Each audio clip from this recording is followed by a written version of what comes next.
brain dead car driver. He's got no brains in his ass. Pull over, let me go past you.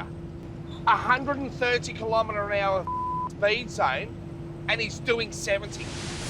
On this trip, they'll have to take on one of the busiest outback highways in Australia, in the rain and the dark. And there's extra pressure coming from the boss.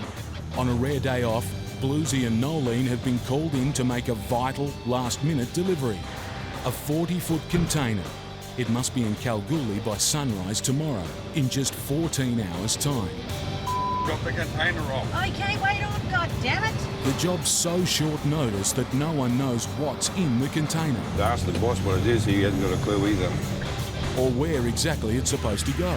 We're off to Kalgoorlie to deliver. I know where, but I'll find out. With a tight deadline to beat and a hard road ahead, it's down to Bluesy and Nolene to get the job done. But push too hard out here and things can turn ugly in a hurry. On the road to Kalgoorlie, Bluesy's given the reins over to Nolene. Update is, boss is asleep and I'm behind the wheel. And I get the skinny road. Yuck. She's heading out of Perth on the Great Eastern Highway, one of Australia's busiest roads. There ain't much room to move. They haven't actually widened it or done a lot to it. After a recent spate of collisions and rollovers, it's also one of the most dangerous. Yeah, pretty rugged and pretty rough. It's as bad as some of the gravel roads. In the night time, it's not too bad because there's not that much traffic, so you can sort of hang on the white line in the middle. Just got to watch what you're doing. Be aware of where you are on the road. To make their tight deadline, Bluesy and Nolene must take turns at the wheel. Suddenly, in the dead of night, Nolene gets a rude awakening. Oh, hello. You woke me up. How did I know there was something wrong? It's a friend 300 kilometres further ahead. His truck is crippled on the side of the road. I knew something was wrong. It bloody woke me up. He needs their help. There he is. What they find isn't pretty. Holy moly. Oh my, what a mess. Oh, don't. It's a double tyre blowout. Dealing with this mess is going to cost them precious time. Oh, yuck. One's taken out the other. I'd say that one there blew first and took out that one. And then it would have popped and gone bang. He's had a dangerous double blowout. To make matters worse, he's blown his drive tyres, which deliver the engine's power. And you can see where the rubber's flapped around and belted all the paint off. And it's taken out the light on the back of the prime mover. Rubber ends up everywhere. That's what a tyre looks like when it disintegrates. And there's more bad news. Metal and rubber flying off the tyres has punctured an airbag. Airbag button. They're part of the truck's suspension. The leak has dropped the truck so low onto its axles, it's stopping the tyres from fitting on. How are we going to fix this situation, Bluesy? Bluesy tries his biggest jack. But even that can't lift the truck high enough. However, Nolene has a brainwave. You want to try and block that bag off? If they can block the leaking airbag, they should be able to raise the truck by pumping up the others. We'll go and find something. Nolene thinks she's found the right part for the job. Take that down a pet. A tap which should close the air supply to the airbag. Is that any good or not? Take your stupid ideas away. Hey. It Why? doesn't fit. Yeah, go on, blame me. Bluesy has to keep jacking. Finally, one wheel is on. Hang on. But the truck's still not high enough to fit the last wheel. Just jack it up high, Pip. The jack's as high as it'll go. But no amount of manpower can get the tyre on. Repair options are running out fast. Yeah, no, I understand what's happening. Listen, if I put it under here... And there's another problem. While Bluesy and Nolene have spent all morning helping a friend, their own load should have been delivered 10 kilometres down the road 5 hours ago. Nolene's problem solving has paid off. Yes! Took the connection off the airbag, found a tap that fitted, and switched it off, and now their other airbags will pump up, and with a bit of luck we'll be all good. The stranded truck has risen high enough to get a spare tyre on. Mission accomplished, all done. Just make sure nothing else is flapping on banging or not doing what it should be. They've got their friend moving, but the favour has come at a high price. It's midday, and Bluesy and Nolene were supposed to have delivered their load first thing this morning. Their destination is only a few kilometres away. That's if they can make sense of the boss's directions. Up there. It's up there. I said, where's this going to go? He said, Kalgoorlie. I said, yeah, that's what it says there. Where? I don't know. Somewhere. You'll find it. We'll find it. Keep heading down here and it'll veer around to the right. So, quick bits depot. Now this here on the left. Bogger. Containers, that's it. Nobody's home. Nolene's followed the directions to the letter, but ahead, there's nothing but empty yards. Now. Someone will find us. If in doubt, call the boss. Sandro? You ring this who's up here and tell him we're here. Here he is. Hey, look at that. You going over there? Yeah, I'm just going to open the gate first. Yep. And then you can follow me over, right? I'll follow you over. Cool. No problem. No worries. Turns out they've been waiting at the wrong place. The yard is a few hundred metres further down the road. You got him. At last, Bluesy and Nolene can offload their freight. Rightio. See you all. See you! But the job's not over yet. For the return journey, Bluesy and Nolene have to take an extra trailer. The best way to travel is to stack it. But after a long day, nerves are a little frayed. Near the road. Rain did at times. Let's get the job done. Finally, the last task. Hitching up a tipper trailer the boss has just bought.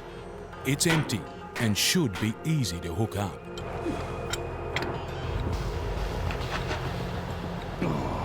Only problem, 2 inches of steel is standing in the way. It's part of a different hitching system and it won't work on Bluesy's truck. I thought it was just 2 bolts, some dude, that's it. Wrong. If Bluesy is to tow this trailer, he'll have to get it off. Get oxy torch and cut it off.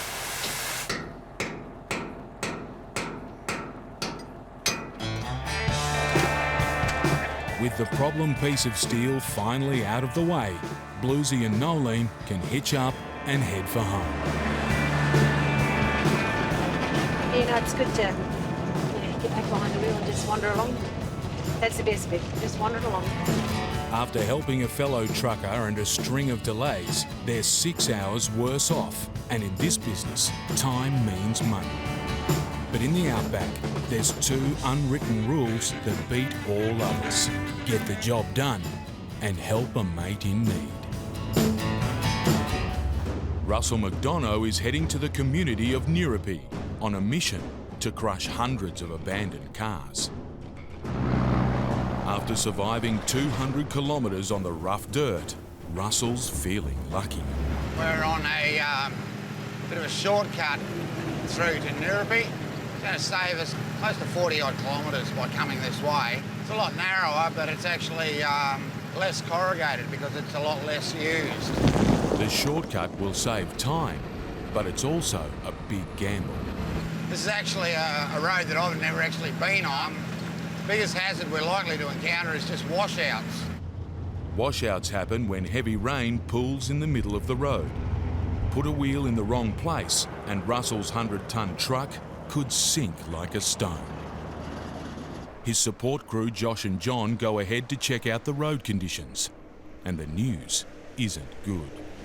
Yeah, once you get up here a bit further, there's a big lake in the middle of the road. With no room to turn around, Russell's committed. Looks like I might be able to find a bit of a hard track just around the edge of this one. Be able to go to the right here.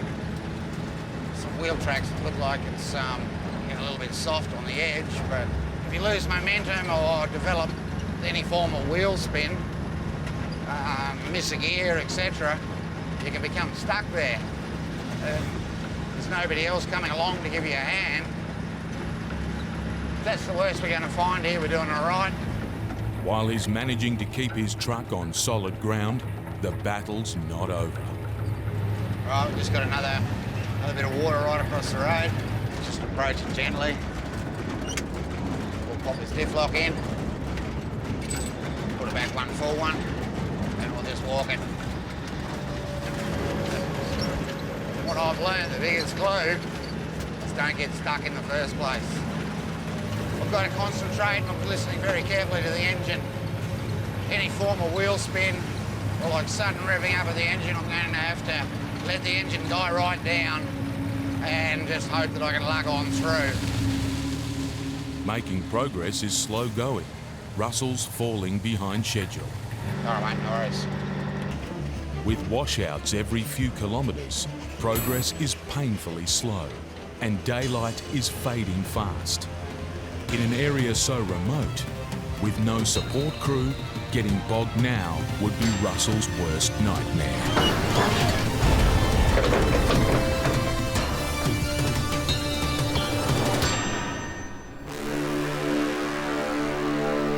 The road has collapsed underneath the 25-tonne crusher. It's listing badly into a deep hole. Just struck a bit of a disaster here. We were holding a fairly good line, but the front of the second trailer's just fallen into a soft spot and she's laid over on the side. Just running a couple of ideas through my head at the moment as to how we're going to pull it back up. Russell's out of radio range. He's alone in the middle of the desert. With his livelihood turned upside down, for Russell McDonough, this is as bad as it gets.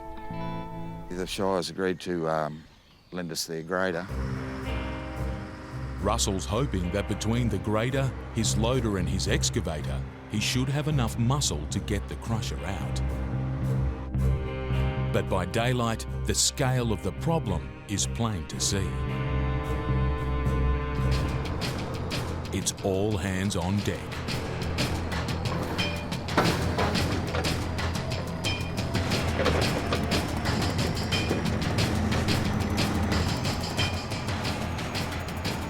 First, Russell moves the loader into position to push the car crusher upright. But there's a problem.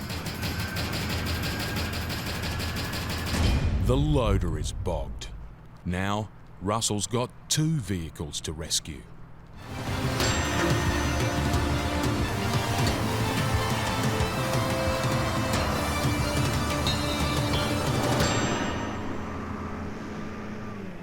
While the loader's free, he couldn't have picked a worse place to get stuck.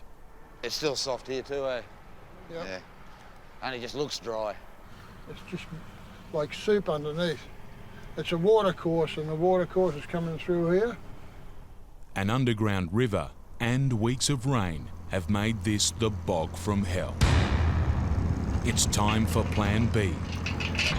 The grader will skim mud away from under the crusher to make it easier to lift upright.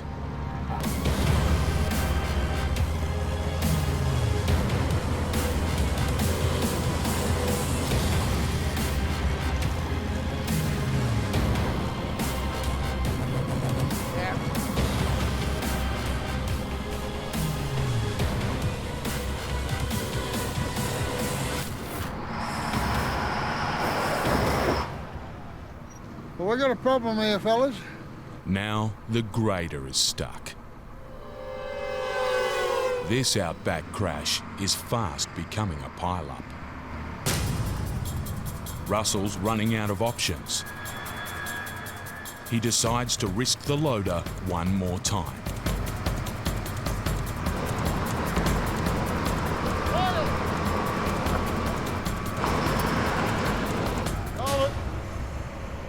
But in this mess, the grader's going nowhere. Still too wet. Time for Plan C. Build up the mud so the grader's wheels can grip. With pieces of wood,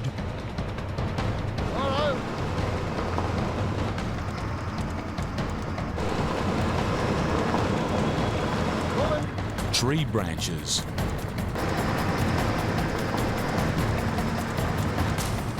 Finally, tyres.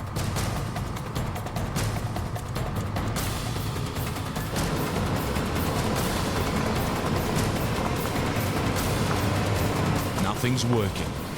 Then, disaster.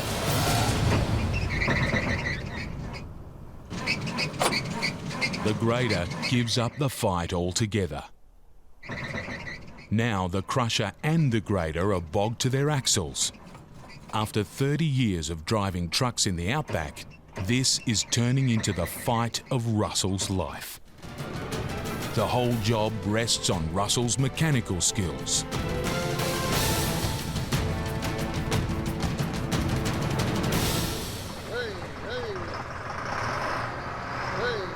Mr. Fix-It has done it again.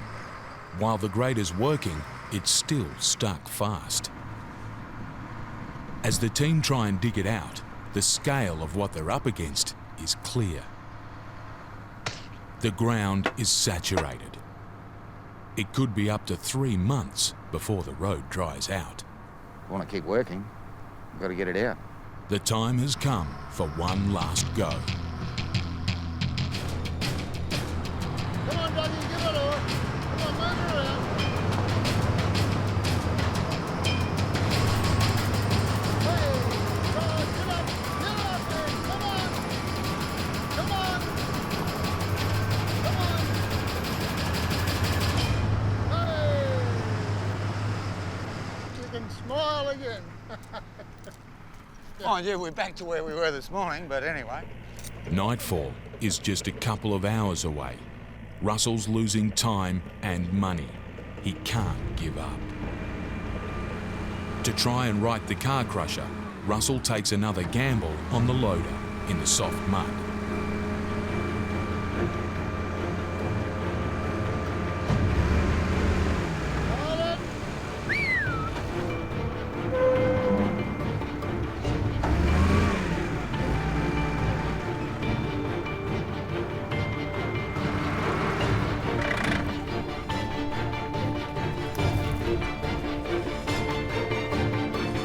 But the outback nightmare goes on.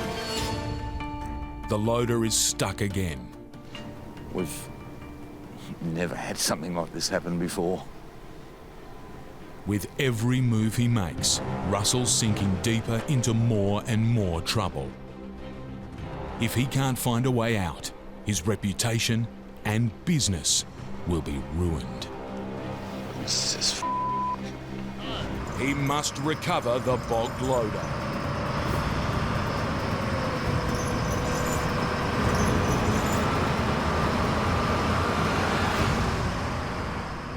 With the loader free, Russell moves it underneath the crusher. His plan is to deliberately bog it, anchoring it to help lift the 25-ton crusher. Next, the grader moves in behind. I'll get you to come up behind us and just push me a little bit. As well as lifting, I've got to be able to go forward. Not as if we've only got one go, but if we don't get it right, the whole exercise is going to take longer again. If he can't lift the crusher now, chances are he never will.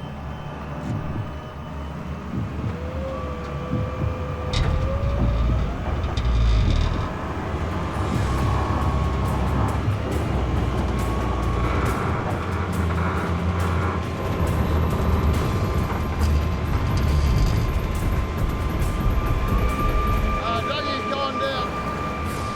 Even with 30 tons of muscle, Stop him. the crusher is going nowhere. And now, 2 machines are dug in hard. This is trucking hell. The only machine not bogged is Russell's 5-ton excavator. It will have to haul the 12-ton grader free. Just stop him before it sinks, right? Righto.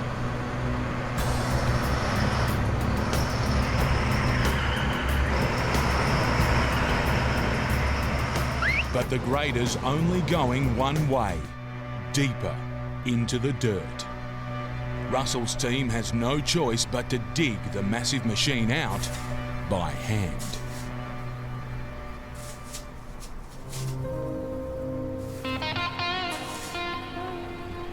After 3 days of trying, his crushers barely moved an inch. It's time for a new plan. I'm thinking of reversing tactics. Pull everything around here, put the loader up close and high. Yep. Instead of pushing, Russell wants to pull the 25-ton machine upright. It's a short. He's called in every vehicle he can lay his hands on. Deliberately bog this thing so it anchors the vehicle. Then when we're ready, I'm going to winch. If this doesn't work, the crusher will be stuck here for months until the road dries out, breaking Russell's business. It's do or die.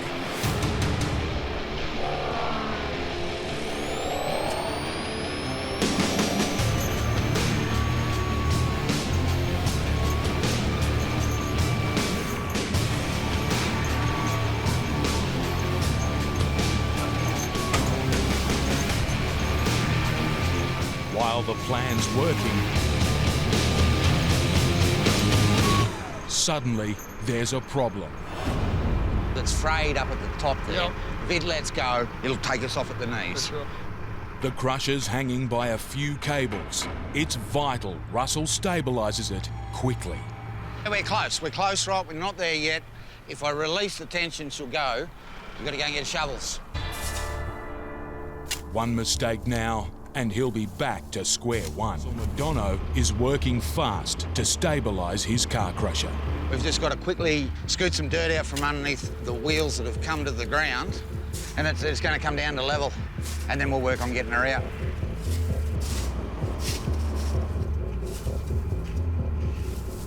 We getting daylight there now, eh? I can see the axle on this side.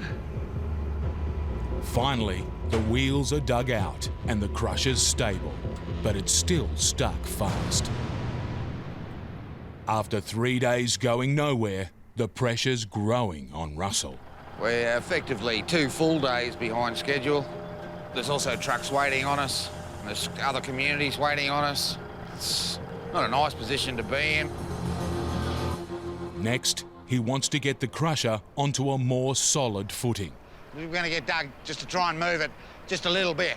Just see if we can get the axles to sink down and get it to come to more level. A single chain will pull the 25-ton machine. If it's to hold, the grader must pull slowly and smoothly. If the chain gives way, it could seriously injure one of Russell's crew.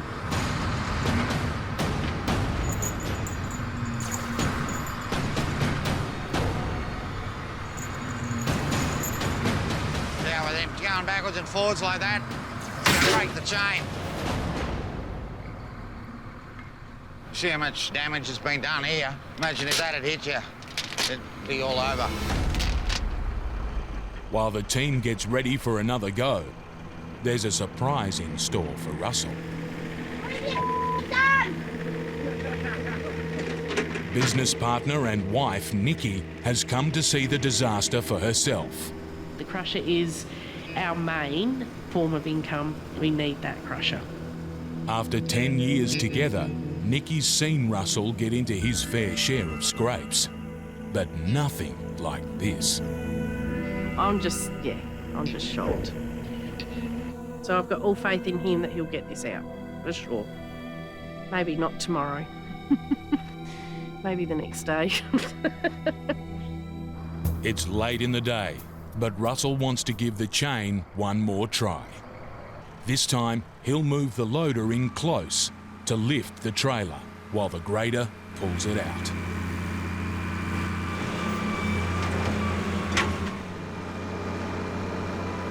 But it's the same old story.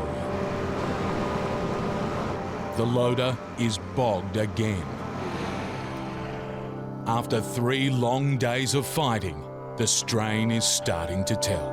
We've got it secure, but we've been moving around so much here, the water's just come to the surface. And and this loader's bogged. But Russell's refusing to quit. We'd promised these people at Nirrupi that we'd be here. Is up, it's just not out yet. It's only a matter of time. The first job of the day is to dig the bogged loader out by hand. Russell and his team have been battling this bog You right? for 4 days. Get up, Gilmore. Get up. Way. They're exhausted and running out of options. If he's to rescue the crusher, Russell needs a stroke of genius. The 25-ton machine is built to take its own weight. These legs that we built on here are for lifting the crusher off the trailer. We're going to try and use them to get it out of this bog. If the team can build a solid base, they should be able to raise the crusher up and pull the trailer out from underneath.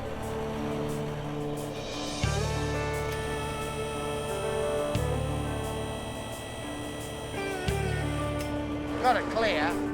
The crusher's up.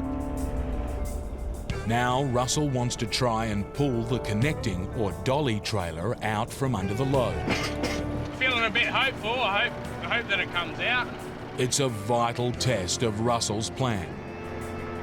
If he's wrong, he's out of ideas.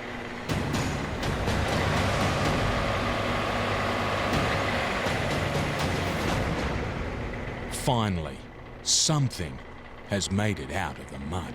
We've proved part of it can move. He'll throw a little bit of enthusiasm back to the boys that I'm not just a complete nutter. We're progressing, just a bit at a time. We will march this thing out of here. Russell McDonough and his team are now into the 6th day of their back-breaking rescue mission. Really just the wheels I think we've got to do first. It's time to face facts and make a painful decision. Today, if we're going all out, this is it. If it doesn't happen today, we're going to have to just get what gear we can out of here and leave behind what we can't get out. Failure today will mean abandoning the crusher, Russell's pride and joy. And all the time I've been doing this, this would have to be my biggest disaster as such. Once again, the plan is to raise the crusher up onto its legs, freeing the trailer underneath. But it's a risky operation. Biggest danger is when we go out, we bump one of the legs. It could bend the legs and fall to the ground. It's a gamble Russell must take if he's ever to retrieve his crusher. At any point in time, if you see that trailer going to touch that crusher, you stop both of us. Right on.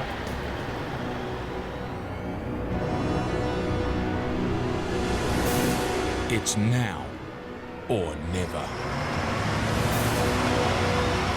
Suddenly, the trailer's touching the crusher. Good call, good call. If they'd gone any further, it could have tipped into the mud. That was one of our concerns. The team must quickly get back on the shovels to lower the trailer's wheels.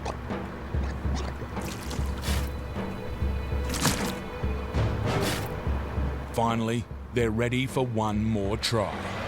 If this doesn't work, it's the end for the whole operation.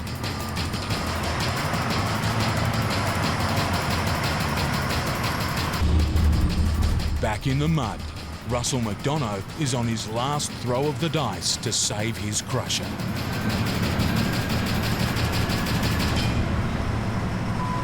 About time. I'm ecstatic. That's a big step. We've been taking little steps, little steps, little steps. We just took one big one.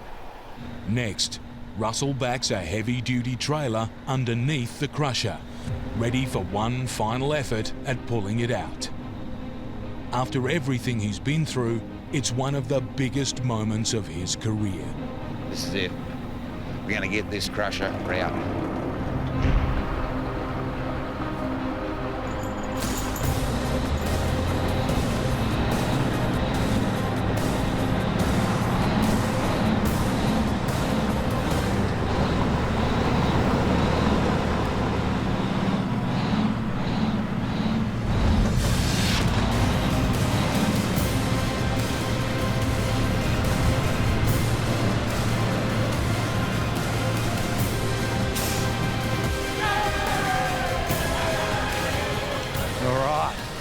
She's out. She's up and out. He's moving 3 trailers of tyres, foam bricks, and a truck cab and horse trailer. Turbo will head west from Townsville through 2,500 kilometres of bush, farmland and desert to the city of Darwin in the Northern Territory. That's like travelling the length of the River Ganges, pulling 30 tonnes of freight. As a one-man, one-truck business, Turbo's competing with Australia's biggest trucking firms. But after 20 years on the road, he's decided to go head-to-head with the big boys. New girl, and I've just taken over a new company. So now it's world domination for P&J Transport. I want to become one of these sharks that are in the fish pond. But Turbo's risked it all, buying 2 new trucks and 3 loading yards. I could end up losing the lot. That's the biggest risk. I could lose everything I've worked for. And that's a chance that I'm willing to take.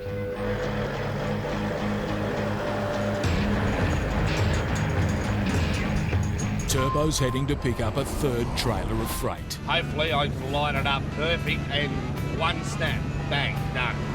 With his new business at stake and 2,000 kilometres to go, he needs to hitch up quickly and get moving. Turbo needs luck on his side. Okay, cross fingers, arms, legs, toes, bum hair and nose hair.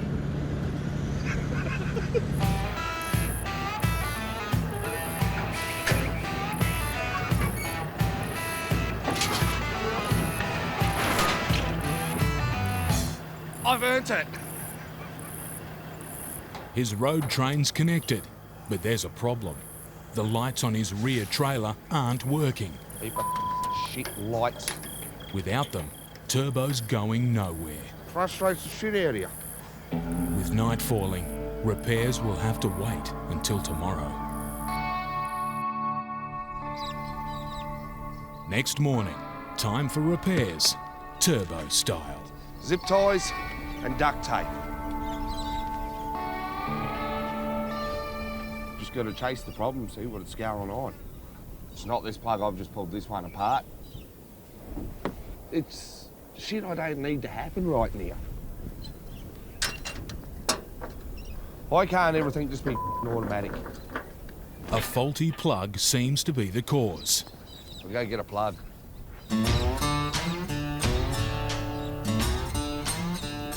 And that's how we rewire.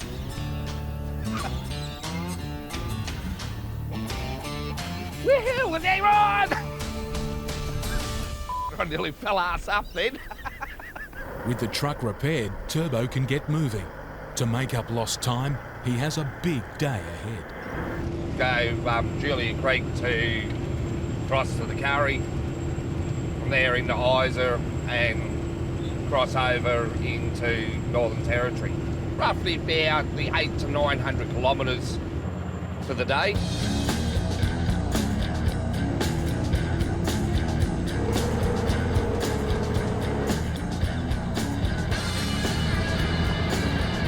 Such massive distances mean massive amounts of fuel. At this pit stop, Turbo will pump 1,500 litres of diesel into his tanks at a cost of nearly $2,500. While diesel hurts Turbo's wallet, it's the damage it does to his body which has more serious consequences. If I service one of the trucks and I get diesel on me, it affects me. I end up really crook. After 20 years driving trucks, constant exposure to the toxic effects of diesel has taken its toll. Diesel, which has seeped through the pores in my skin, which has then gone into my blood system. So I literally have diesel coursing through my veins. Eventually it will screw me up to where I won't be able to drive. Turbo's crossed into the Northern Territory on his run to Darwin. If he's to make up lost time, he needs clear skies. The only thing that's slightly playing on my mind is the wind factor. Brain dead car driver's got no brains in his ass. Pull over, let me go past you. 130 kilometre an hour speed zone, and he's doing 70. Plenty of opportunity to pull off, and oblivious to me being behind him. Hasn't once looked in the mirror. And I can't overtake him because we're in bends, climbing a hill. Just because they're on holidays, they think that I've got all the time in the world for them. To drive up here, they need to learn to drive in these conditions. We're all out here doing a job and we need to know what's going on. It's an engine warning alarm. It could be a sign of serious trouble. Just coming to engine shutdown. Why? I'm going to pull up. I'm going to throw the bonnet.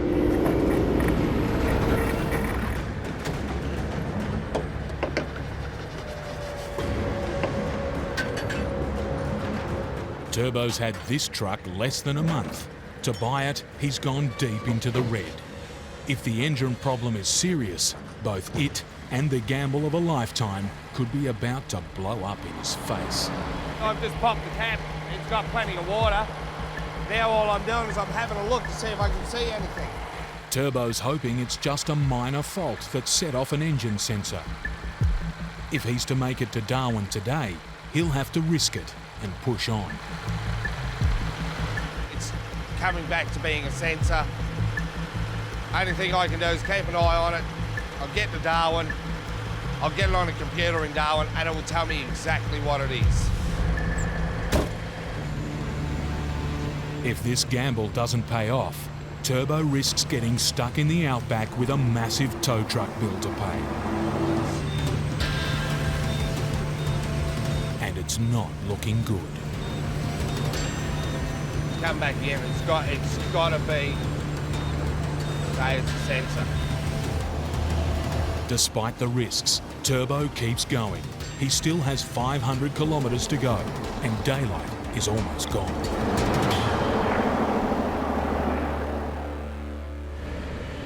Finally, after 3 hard days on the road, Turbo's made it. Despite his troubles, this trucker's ready for more. 2,500 clicks from Townsville through to Darwin. A couple of little teething problems. You got to expect it. I didn't know how the truck was going to run because this is the first major trip I've put out with it. Best part is one trailer's unloaded, unload the other trailer in the morning, turn around, fully load both trailers again, straight out of Darwin, straight back to Brisbane. So I'm happy. He's passed the first test on the road to building a trucking empire. It's the end of this journey, but just the beginning of a far bigger one. For Sharon Collins, keeping her whites white and her colours bright is a constant battle. Me. In Cloncurry in Australia's north, if the dust doesn't get you, the mud will. Covered in mud now. There's no glamour in this industry at all. 38-year-old Sharon is a tip truck driver. I do my job, and I do my job well, because I love it. Her job is to pick up ore from a mine site and then tip it at a processing plant. Sounds simple enough. It just blew it.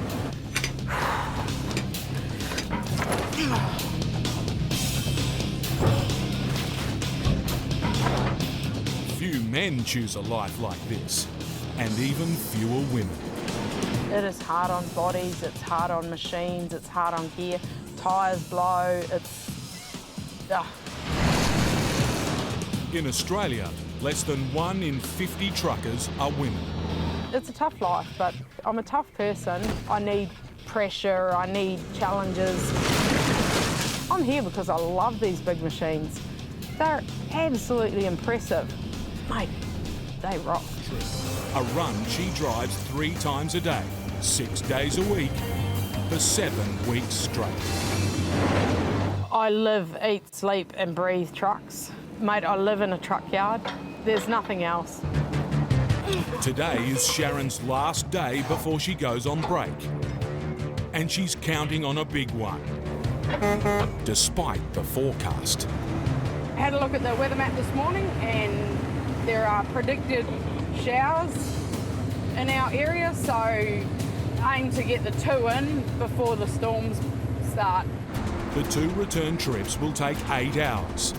But if there's too much rain, the dirt road into the mine will shut down. Sharon only gets paid while her truck's working. When wheels don't move, money doesn't get made. I can't rack up hours, so I don't get paid either. Sharon needs a full day's work to keep her head above water. But the clouds ahead look ready to sink her. I want to get out there quickly, so try and get in before the storm hits. The further she drives, the darker it gets. Sharon's day is looking like a washout. It looks like it's from here to the end of the earth. If these clouds unload, the road will turn to mud. Sharon's truck will get grounded and she won't make money. I need the truck running. If tyres don't go round, money doesn't get made. But as quickly as the rain arrives, it's gone. Lucky for Sharon, she only caught the edge of this thunderstorm. But once you go through the storm and come out the other side, it might not be that deep. Sharon makes it to the start of the dirt road into the Lady Jenny copper mine. Train inbound, Lady Jenny front grid. Now she must really It's focus. just got some bits that you have to be careful on. Ahead lies 20 kilometres of jump-ups, It's got a couple of hills that have got a bite to them. blind corners It is roller coastery. and creek crossings. Train inbound, Sandy Creek. Not the kind of road you want to haul a rig as long as a 17-storey building. Train inbound at the grid. Come on, baby. Welcome to Lady Jenny. But she's pretty impressive. Righty-ho. Time to load up. Going in the back, 73 tonnes of ore.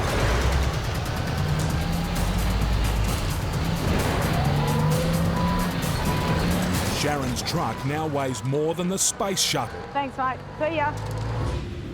With that much rock on board, she'll need to nurse her rig on the drive out. Pulling through, you don't want to start skidding because then you're just going to start wrecking tyres. Oh.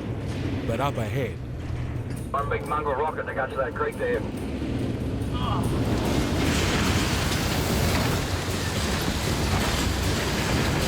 the warning comes too late. A tyre's blown. Hope it's only one. There you go. Well, at least it's only one.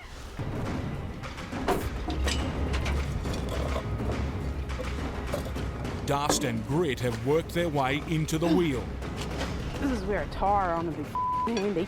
locking the 55-kilogram tyre onto the hub. Tight. Sharon is 3 hours into an 8-hour job. If she doesn't change this tyre soon, she'll only have time for one load, slashing her paycheck.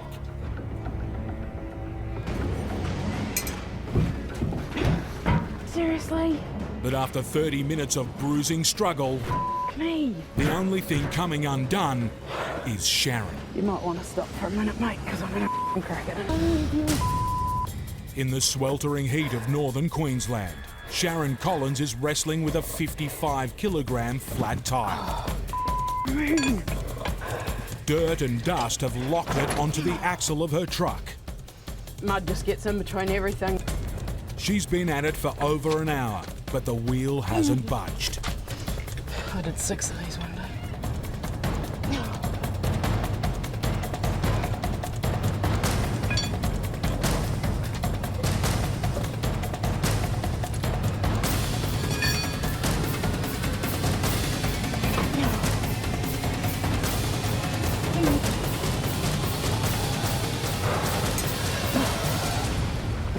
Who wants to go to the gym? It's been a grueling workout, costing Sharon 2 hours. It slows you down and then your 12-hour day turns into a 14-hour day.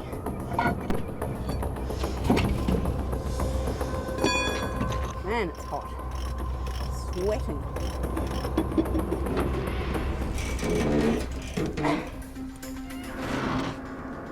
Right, that's done.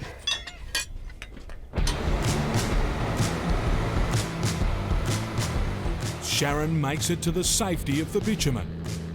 But just as she thought her troubles were over, My middle trailer is sitting out a whole lot further than normal. one of Sharon's trailers is pulling to the right, dangerously close to the other lane. You shouldn't see my second trailer at all. If it gets any worse, it could clip an oncoming vehicle. I know something's wrong, but I don't know why. If Sharon's trailer is damaged, her paycheck and her day will end here. She's worried the trailer's damaged. I'm not happy with it. It looks abnormal. With 50 kilometres of busy highway still left to drive and 73 tonnes of rock on board, Sharon can't take any chances. Have a bit of a look, make sure nothing's broken. Nothing looks like it's broken, But Sharon's still not happy. I might just have a look where my load's sitting. It might just be the loads on one side. Oh shit. Sharon's found the culprit. There's some big rocks in there. All 24 tonnes of it. So there's nothing down your left-hand side, so everything's sitting sort of middle and right-hand side. And obviously the weight's just pulling my trailer out of alignment, so at least nothing's broken, but it'll just be a slow trip. Sharon has little choice but to keep watch and hope the trailer doesn't swerve out any further. We'll go and tip off and see how she comes coming back. But soon, her concern is drawn away from her mirrors and towards the horizon. The black clouds she thought she'd left behind are now parked dead over where she needs to unload. And then, the bad news she's been dreading. Brad's just texted me now, Copperkin's just shut. There's been a torrential downpour at her drop-off point. The plant has closed its gates. Her plan for even one run today looks impossible. If Sharon can't unload, the truck's at a standstill and no one's making money. If she's to make any money, she needs the plant to do her a favour. And I know you guys have said no, but I see that big cloud out the back and I'm just a bit worried about, not getting it off tomorrow either.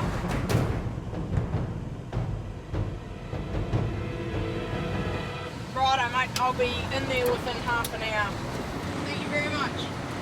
See you. Sharon's got 30 minutes to get in and out. Righto, we're allowed in as quick as we can, get off before the storm hits because she's a pretty big front apparently. Pressure's on now. The plant is still 4 kilometres away. As she gets closer, she sees why they closed it.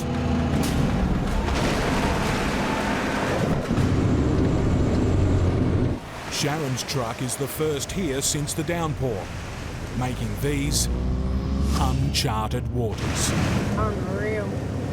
That look real good. She has no idea if this road can take the weight of her 100-ton fully loaded road train.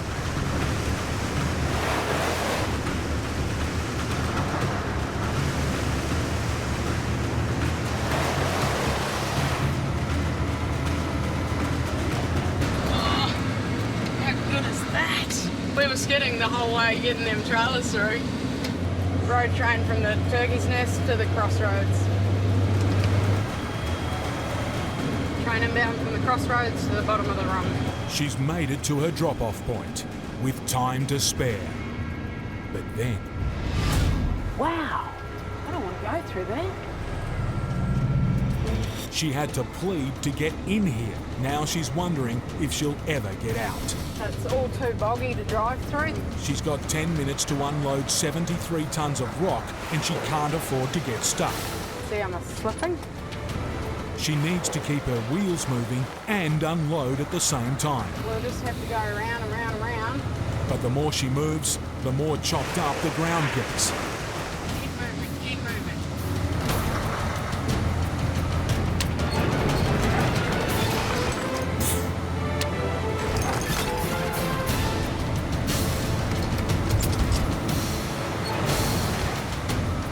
minutes to go, and Sharon's got one trailer left.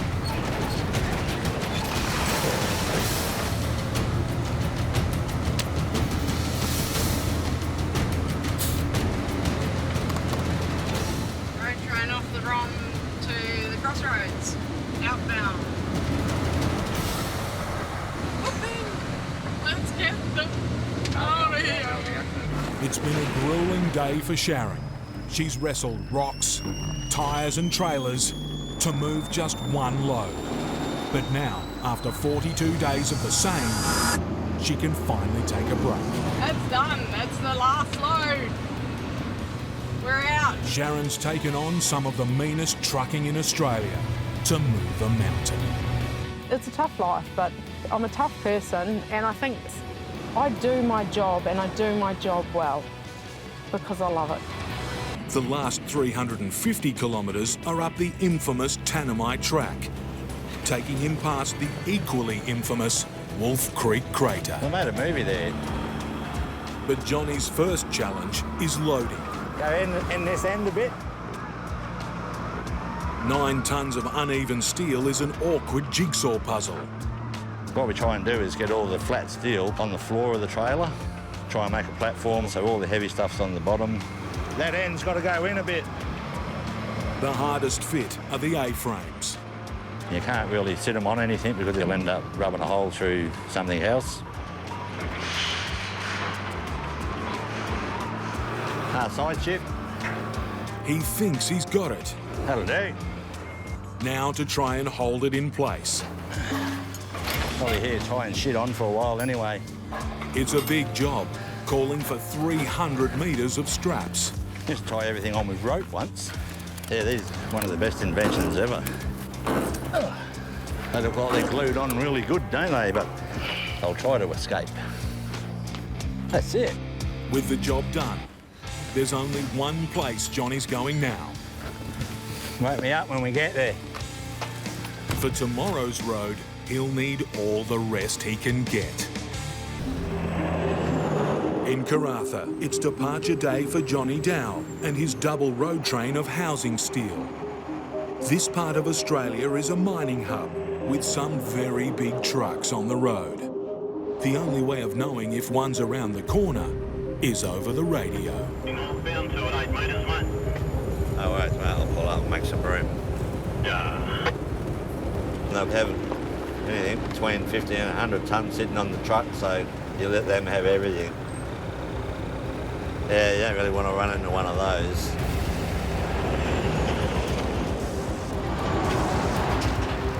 Back on the road, and Johnny gets another urgent message. Flapping around near the last of your tyres, I've got one strap coming loose by the sound of it. It's flapping around like that. If it's long enough and it gets in the wheel, then the wheel grabs hold of it. It'll probably rip the strap off.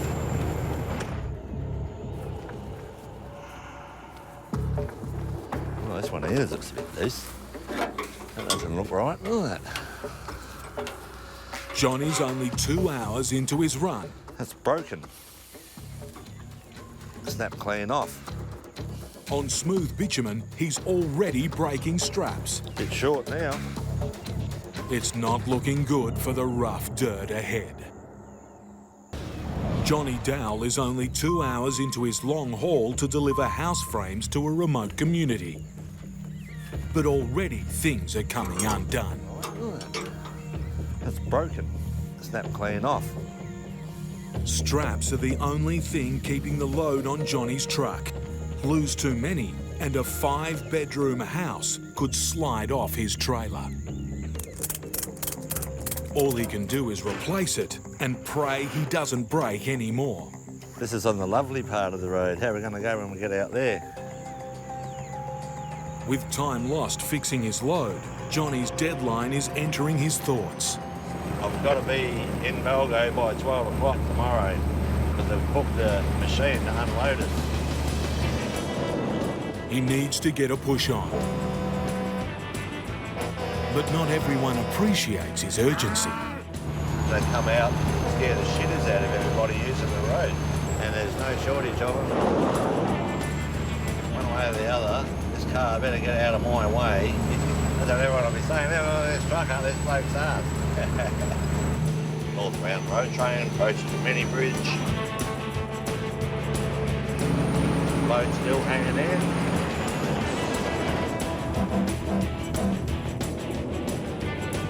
After a lot of hard driving, he's made it to the start of the dirt. This is a Tanami. Let a bit of air out of the tyres. Have a look at everything to make sure it's on good. Take a deep breath and go for it. Johnny has now covered more than 80% of his drive, but the short stretch ahead has him the most worried. This 350 will take longer than that 850 probably. Letting down his tyres will soften the impact from the violent bumps ahead. It takes all the jar out of everything. One final check, and he's committed.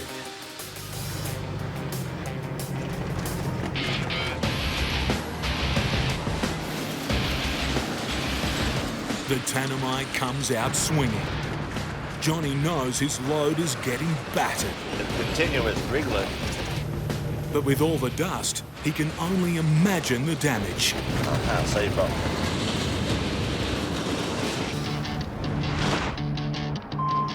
At the northern end of the Tanami track, Johnny Dowell has a serious visibility problem. His 42 wheels are whipping up a massive dust cloud. With no wind to blow it away, it's hiding half of his road train. Corrugations are hammering his load. He can't see if it's holding together. I'll get out and have a look. I reckon there'll be more movement in the camp by now. Yeah, see, this is starting to try and escape already.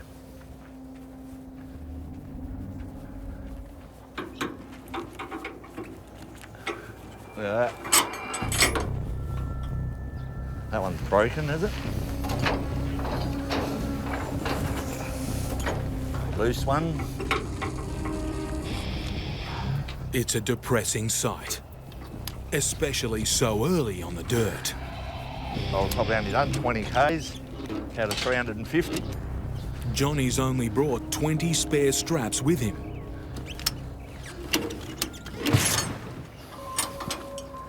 Two broken. At this rate, after 20 K, I don't know if I'm going to have 100. Further back, the news doesn't get any better. See that? Working its way back out, where it'll rub that strap and that one there will probably eventually rub through and snap. The day is wasting away.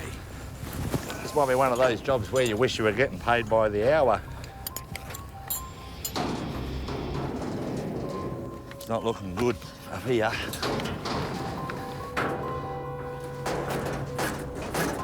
It's going to be a problem.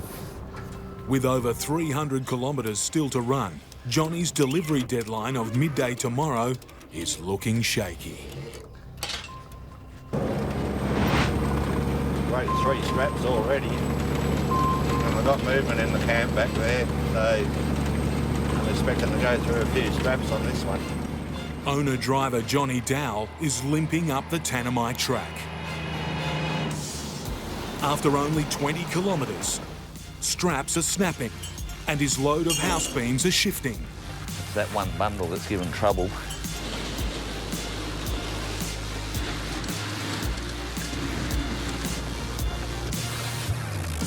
Can't help wondering what's going on back there. I reckon there'll be more movement in the camp by now. I've done another 20 Ks. I've done 1/20th of the trip.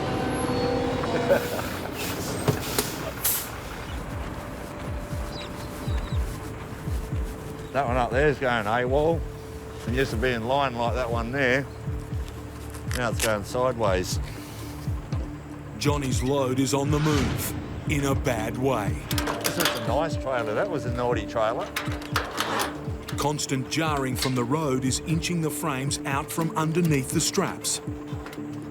And on the part of the load that's holding, sharp steel edges are shearing through the straps. See that one there starting to get ready to chew into there? The shifting load is now starting to overhang the truck. Like I got the oversized sign on, it's getting more and more oversized as I go. That's why I'm stopping every 20 Ks. I thinking, this is going to get worse. In the middle of nowhere, Johnny can't restack the frames himself. He has little choice but to keep going. Time spent fixing his load has cost Johnny dearly. If all had gone well, he could have made Balgo today. But now night is falling, and he's still got 200 kilometres to go. It just doesn't look like we're going to make it, so we're going to pull up wherever we can, because I don't want to be driving in the dark where I can't see down the side of the truck what's going on back there, so we'll find somewhere to get off the road and call it a night. As Johnny stops for the night, the bad news gets worse. Yeah, that f***ing thing shit itself and fell all the way back now. The load has shifted even further. Johnny has 6 hours tomorrow to try and nurse his load into Balgo. Because they're not going to stay where they are, that's for sure. But the way this load is moving, he'll be lucky if it gets in at all.